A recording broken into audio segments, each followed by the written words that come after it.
Child and Woman and the creative reflections that follow in this episode and subsequent episodes are artistic expressions, not clinical interpretations.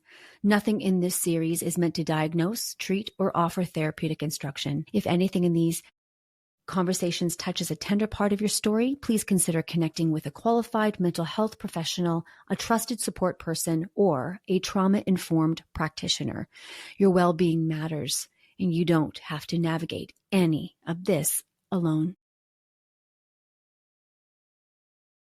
This episode may include personal reflections on trauma, including experiences of sexual harm, family dysfunction, and emotional abandonment. There are no graphic details, but the themes may still feel activating or tender. Please listen in a way that feels safe for your body and your story. You can pause, step away, or return later.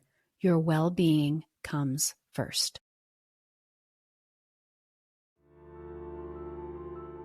Hello, and welcome to Shame Out Loud. I'm Lori, host of The Lori Clarke Show.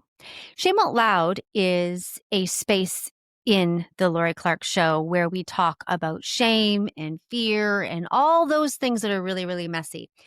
And this particular episode is the second introduction to a new series in the Shame Out Loud space called Child and Woman. And so I thought before we released that at the end of January that it would be really helpful to have an introduction episode. And so I did that with episode 91. And this is now the second introduction because there's something here that I would like to share with you. In episode 91, I talk about the ache of not just what happened to me but it was more about what didn't happen. It was more about the safety that I didn't get, the validation, I didn't have someone that advocated for me. I didn't feel protected. It was all the things that didn't happen because I didn't have someone that I could actually go to and have a conversation with. I didn't have the safety before this experience happened. I didn't have protection before the experience happened. And that was where the ache came from. And it is the part of episode 91 that I begin with. And I talk about the ache led me to questioning what safety was and what it looks like and feels like. And then I moved into, then I got to kind of look inward at myself because the external wasn't working for me, looking for safety outside of myself or love or validation or approval by people wasn't working for me. It was just exhausting me. And so what do? I need to go inward.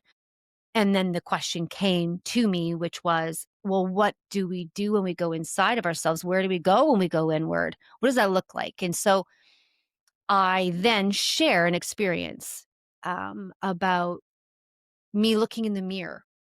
And I looked at my reflection and who I am and what I look like and how I present to the outside world is not often noticed by me. I don't see myself in the way that people perceive me. And I want to talk about that for a minute because I think it is a very important part of the context in who I am. And this might be helpful for you as you begin to interrogate some of these ideas and concepts that we're talking about. So in episode 91, I talk about looking in the mirror, and I look in the mirror and I say, I put my hand on my face, and I do this every morning. And I say, I love you and you're beautiful. And it occurred to me that you as the listener and the viewer may hear those words coming out of my mouth and saying, what is she actually saying?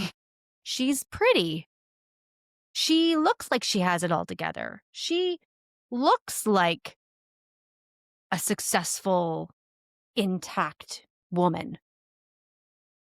Maybe what she's saying when she says, I don't feel worthy, I don't feel lovable, I don't feel like I belong, I feel shame. Maybe when she says those things, that might be symbolism or not really what she's saying because she doesn't look like that.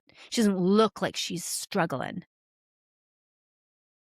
But as I said, the visibility on the outside has never been an accurate reflection on what's happening on the inside. And this is where I want to bring clarity to something. If you've listened to episode 91, you'll know that for me, I had lots of things happen to me that were really difficult to square. They were difficult to deal with. And I had to make sense of those things. I had to put them somewhere. But those things were put onto me. People's actions and behaviors, their pattern, their belief, their way of seeing life affected me in a way that created a covering of shame. And I couldn't find myself because of someone else's action. And that partly was because the way in which I was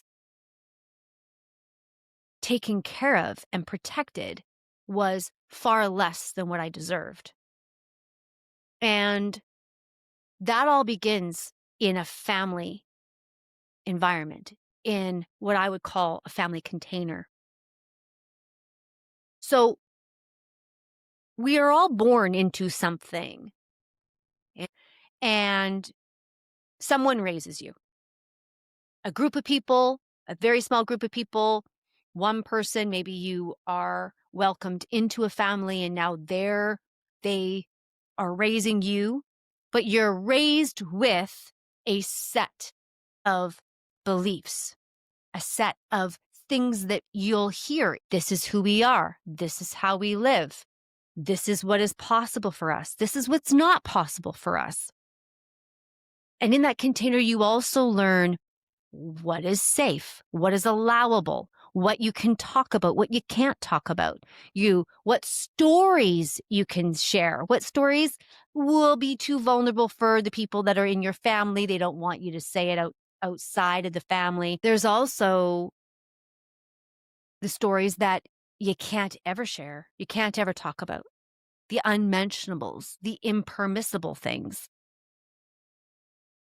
Everything in those environments, whether it's the family culture, the family community, your religious culture, your workplace, your education, your emotional culture, all of these places have consequence for the action. This is what we do. This is who we are. This is how we live. And this is how we show up. You step outside that, we can't help you. Right? And inside of these containers and in my family container, there were some really, really strong beliefs. In particular, the belief of we are not like them. In fact, in my family, there was a victim mentality. Everything happened to us financially, emotionally, in friendships, work. There was chaos all the time. And there was not a shred of safety. I didn't know which way was up. My brother and I were like, what is happening? And when we went to other people's family containers, we noticed that ours was not exactly the panacea that we had thought it was. And that was even worse because it was there in those moments where that reflection of someone else's life or how they were, where it was reinforced even to a deeper level, which was, well, honey, they are doctors, but that's not us. We aren't doctors. We're not educated. We're not smart enough. And as a child, you don't have multiple perspectives or to compare to. Like, you're like, "Oh, okay," and you trust the person that's leading you, so "Okay, we aren't like them. We're never gonna be doctors. Okay, well, what are we gonna do?" Like, and then you begin to think about some of the dreams that you have that will never happen because, after all, I can dream as big as I want, and I'll never be that person because we aren't smart enough. So in episode 91, I say those things. I say, like, and in episodes where I've done solo podcasts, I've said, I believed I was stupid. I really did. And the truth is that was reinforced to me. You know, it wasn't said, "You are stupid, Lori." It was said, "You are not smart, and you're just going to have to deal with it."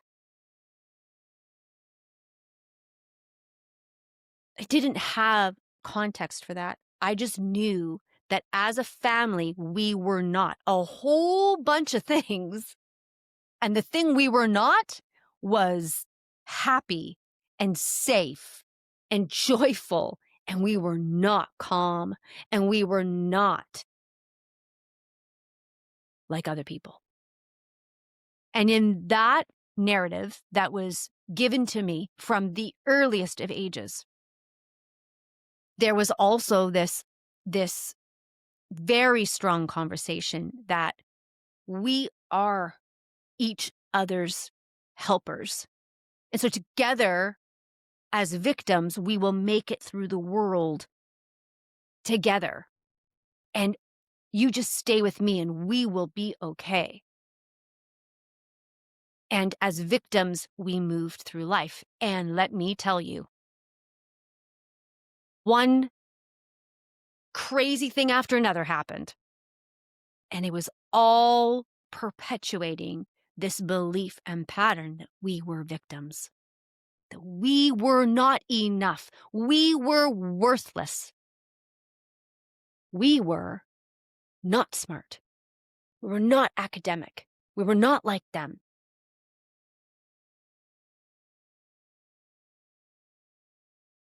And we were not emotional. And so when it came time for me to share what my experiences had been, my voice was met with, "We don't talk about that. We don't say that." But it happened. Yep, okay. But it couldn't have happened. So again, right? We don't talk about that. Now we're adding on to, we're victims. And then we're also adding on to it, we also are going to keep secrets, and we're going to promote suppression and smallness. So the family container has its own rules, its own beliefs, its own structure. This episode that I know is important for me to speak about. There is something incredibly powerful about reclaiming the inward narrative. I could not peel away the layers of victim beliefs and patterns that my family container thought were true. And so what I had to do was become different than the container, because there was something in me that was like, I remember being 6 or 7, and it was after this experience had happened, and I knew I had nobody to tell. And I remember saying to myself, I can't ever live like this. I gotta, I can't live like this. I will never marry a person like this guy. I will not have a family like this. And I am telling you, I leaned into the truth of what I knew inside of me. And man, was it ever interesting. It was a very interesting ride because I couldn't go anywhere. I was a kid. And I pushed against that. And I pushed against that victim mentality of we are this. And even when I got married, that mentality was still there. I still was pushing against it. Even when I had kids, that mentality was pushing. And I'd say, no, no, no. I was a truth speaker. I'm not special. I just knew that the only way to not repeat that was to go to an internal place where I knew there was some kind of goodness. So when I talk about the external and I'm saying things like, I'm not worthy, I'm shameful, I don't belong, that was the collective. And so if it didn't make sense in any episode that you've listened to where I've ever said that, it's because it wasn't making sense.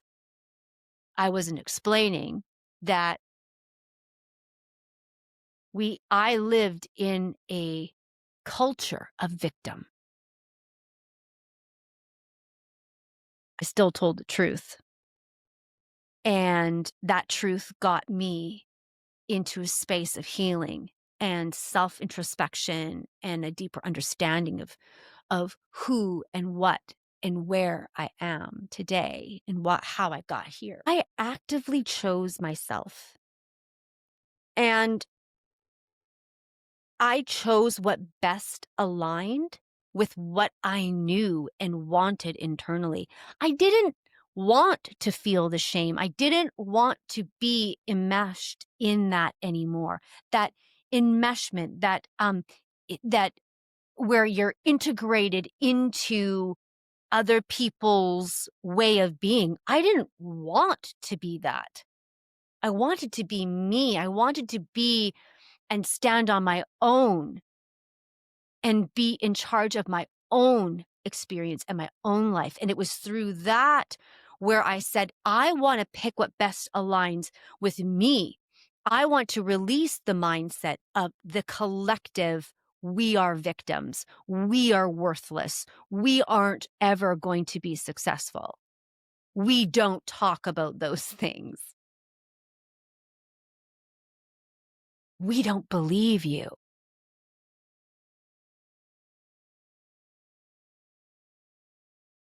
Use your right to freedom.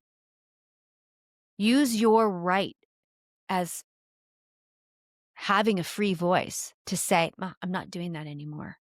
Because here's the thing, and this is what I will end with, because this is where I can't miss this part. And part of me doesn't want to do this because I don't want you to be discouraged. And I want people to find themselves again so much, which is why I'm doing this. So when I say this next piece, the thing for me would be to say, don't say it, Lori, because you don't want to discourage people. And that's just a part of the container. I'm not doing it, guys. I can't do it. We gotta be honest. I gotta be honest. When you turn inward, you can walk through your own personal journey of self-introspection and letting go, even if it's not popular. What was so hard for me to write this and so hard for me to say this is the very thing that I'm doing is threatening the family container of we are not supposed to say anything. Lori, you're supposed to sit at your desk and you're supposed to do podcasting and you're supposed to talk about everything, but don't talk about the abuse that happened in your life. Don't talk about the verbal abuse, and don't talk about the fact that you had to stuff all that down when you walked out that door and you had to show everybody at church and school and work and in your extended family that you guys were perfect. Because perfect and external is much better than going internal. Don't open that door. Do not open that internal door and let people see what's inside. It threatens. So when we turn the blame off, when we do not place blame, when we say, oh, your actions told the story, but I am going to choose to find love for me, and you and karma will have to deal together. But me, I'm not going to concern myself with you anymore. I'm going to learn about me. That's a different position, and it's a fine line. Blame keeps us stuck, and truth creates movement. And so that is what we've done here, is with episode 91, I've created movement where I've talked about looking at myself in the mirror and the unworthiness and the not belonging and the unable to love myself. And when I found her, I say in episode 91, like, it took a long time for me to believe that the reflection looking back at me was beautiful, but it wasn't because I didn't believe it. It was because I lived in a container that created beliefs through really hard moments in my life where I needed an adult to step the hell up, and no one did. I needed my school to step up, and no one did. I needed my church to step up, and no one did. I needed my family to step up, and no one did. I needed someone to step up. The only person that stepped up for me was my brother.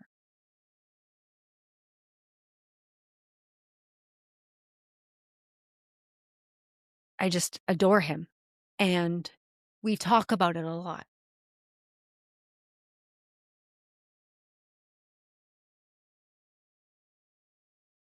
When I was looking in the mirror to find where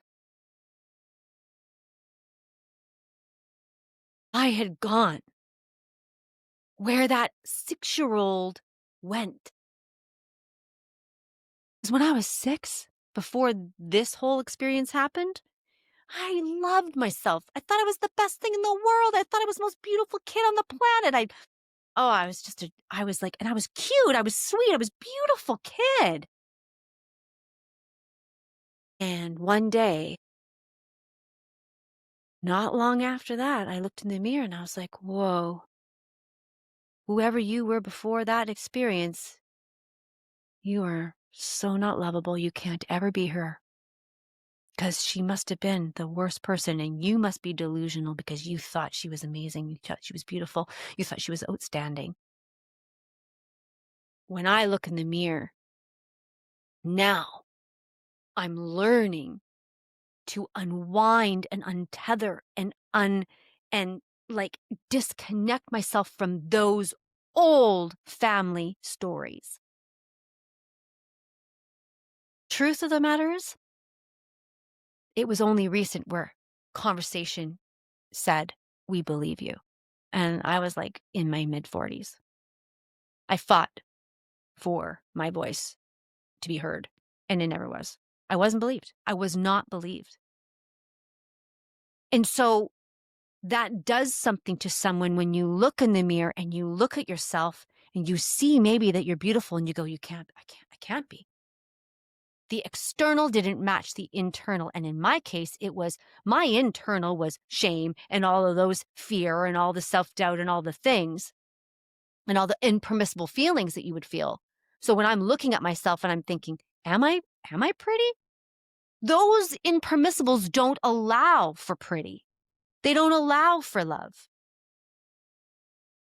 So when I did put my hand on my face, I was like, this is such a lie. It's crap. This is crap. But I did it anyway because I was determined to move from that victim mentality that our family held. We don't belong. We are unworthy. I'm like, how come I still feel it? Looking in that mirror, and slowly those words peeled back the layers.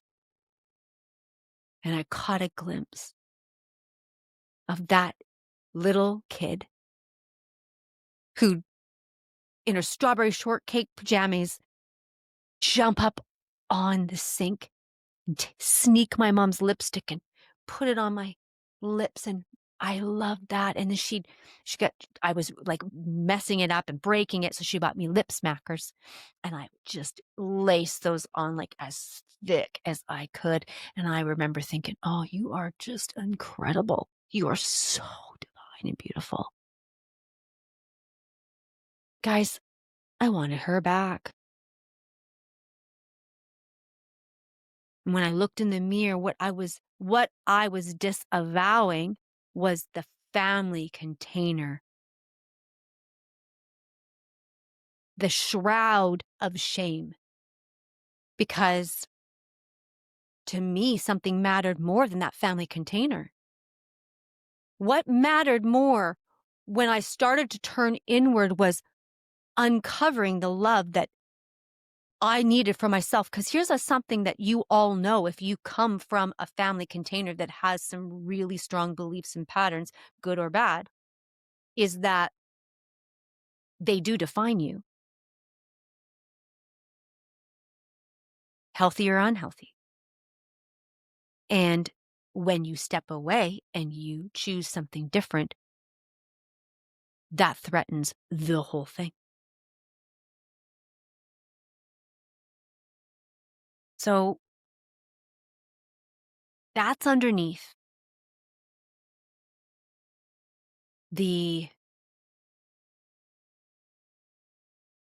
external and the internal. And that's how I arrived here. That's the context. You want the truth? That's the truth. I might as well say it. I wasn't hiding it. I just didn't feel, well, I didn't notice it until someone pointed it out to me. He said, wow, that sounds really difficult. You don't look like you had that struggle. And aside from all the things I thought in my head, I was like, huh, I wonder if those people who listen to me think the same. I wonder if I'm conveying the message right. And that's when I realized, no, I'm not conveying it as I would want it to be, which is to say, when I say I'm unlovable, I don't believe it. I don't believe it now. That family container boy, it really wanted me to believe it. Because then we could stay together. That's the control. That's the keep us all together. We want to keep our family together. We want to keep everybody in. Is everybody here? That's what we want to do, no matter how good or bad it is. I just, more importantly, wanted my dignity back. And that's what drove me. I did not deserve the secrecy. I did not deserve the years of fighting for validation. And you don't either. You do not deserve lack of validation. You do not deserve to have someone explain away what happened to you or to invalidate what had happened or to just tell you we're not talking about that. Okay, that's heavy, but there's no space for that here. You deserve more, and this series brings you more. That's what it does. And so that is what was so hard for me to say today. And the truth is, I have to say this to myself so that I will not do this to myself. I have to produce this.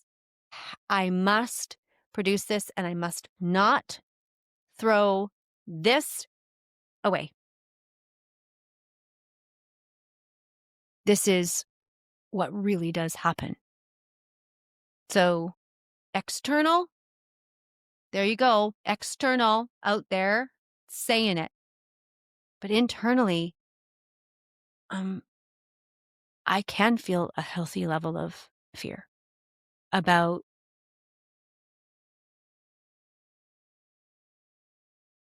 sharing too much, being too vulnerable. It's uncomfortable for you and me. But if we're going to go down this road, if I'm doing this, then this has to matter. I've got all kinds of, you can't see this here. I've got this big board in my office and I have all these writings. There's a lot more that I want to talk about and that threatens the family container. That when at first glance you're like, that woman has it all. She's pretty. She looks great. She's 50. She dresses well. She's got a great life. It must not be all that bad. And it isn't. But it was. Because I couldn't see myself, and I want you to see yourself. So at the expense of me completely rambling and ranting, when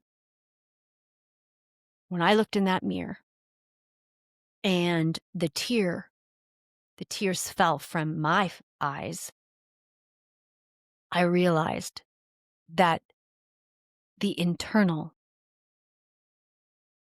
was able to press through the container, and that young child was able to meet me as this older woman. And she was able to say, I went away for a little bit. Experiences pushed us apart, but I'm back.